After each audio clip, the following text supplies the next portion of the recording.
आज मैं आपको रदरफोर्ड एटॉमिक मॉडल के बारे में बताने वाला हूँ। रदरफोर्ड एक ऐसे साइंटिस्ट थे जो कि एक ब्रिटिश साइंटिस्ट है, और जब जे थॉमसन के द्वारा ये एक्सपेरिमेंट फेल हो गया तब रदरफोर्ड ने क्या किया, इसको और आगे एक्सपांड किया।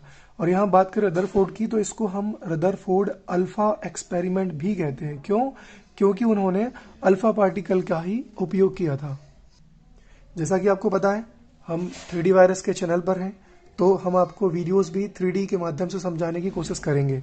यहाँ पे एक 3D वाला सेटअप दिखाया गया है, जो कि इसमें एक टेबल है और यहाँ पे एक लेड का बॉक्स है, और इसके अंदर क्या रखा हुआ है, रेडियो एक्टिव सब्सटेंस। इसका मतलब होता है पदार्थ है ये। कौन सा वाला? Radio active.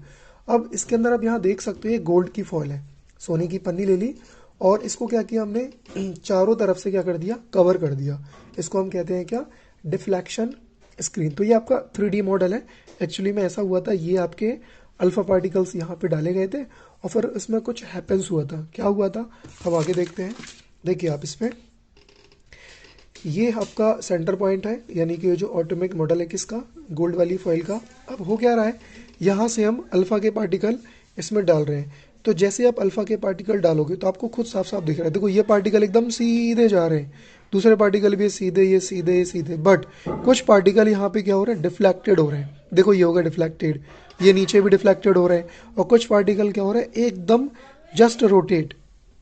इस मॉडल के कुछ मेन पॉइंट मैं आपको बताता हूँ। इसमें 3 हेडिंग में मैंने डिवाइड किया हुआ है। Number 1 main point, observation, Rutherford point और लिमिटेशंस।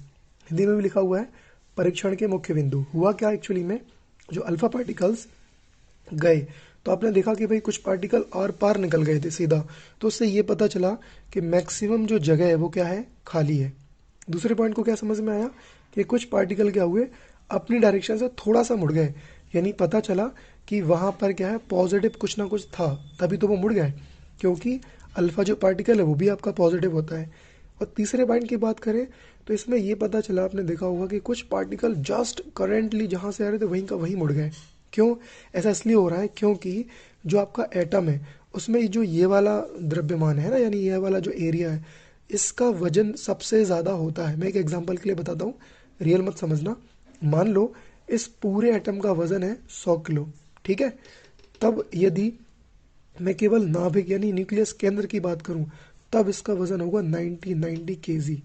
ओके, यानी बाहर के हिस्से का वजन कितना, केवल 1 केजी।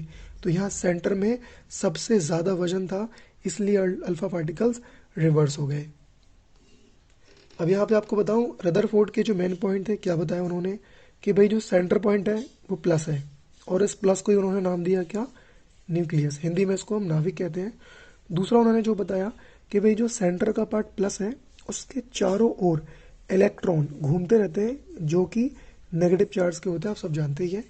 और थर्ड पॉइंट उन्होंने क्या बताया, अट्रैक्शन फोर्स लग रहा है। किस में लग रहा है, ये इलेक्ट्रॉन के ऊपर अट्रैक्शन फोर्स लग रहा है, तभी तो वो चारों ओर घूम रहे हैं। अगर ऐसा नहीं होता तो वो आउट हो जाते या इसके इन्वर्ट हो जाते, ठीक है ना। अब इसके बाद बात करते हैं हम लिमिटेशंस, ठीक है। तो इसको हिंदी में हम सीमाएं कहते हैं। अब इस सीमा का मतलब क्या होता है, अब हम बात करते हैं लिमिटेशंस की, जिसको हिंदी में हम सीमाएं कहते हैं। तो पहला पॉइंट इसका ये है कि जो इलेक्ट्रॉन था नेगेटिव चार्ज का है, उसने उन्होंने ये बताया कि जो इसमें मैक्सिमम जो लाइट होती है वो इमिट होती है। इमिट मतलब होता है बाहर निकलना। अब आप सोचो जब ज़्यादातर लाइट उसमें से बाहर निकलेगी तो ऑब्वियसली उसका एनर्जी का लॉस होगा, ऊर्जा हानि तो होनी होनी है। दूसरे पॉइंट में उन्होंने बताया कि ये जो इलेक्ट्रॉन है, ठीक है ना, ये जब इनकी एनर्जी लॉस हो जाती है तो ये सारे के सारे कहाँ चले जाते हैं, नाभिक में चले जाते हैं। नाभिक मतलब उसके सेंटर पॉइंट, यहाँ चले जाएंगे। तीसरे पॉइंट की बात करूं, उन्होंने ये भी नहीं बताया कि जो एटम होते हैं वह स्टेबल होते हैं, ये इसकी व्याख्या भी नहीं कर पाए। तो ये थी इनकी लिमिटेशंस, और ये था हमारा पूरा रदरफोर्ड का परमाणु मॉडल। यदि आपको सीरीज में सारी वीडियोस चाहिए तो फटाफट चैनल को सब्सक्राइब करो, अपकमिंग वीडियोस आपको मिलती रहेगी। और हाँ, घंटा दबाना ना भूलें।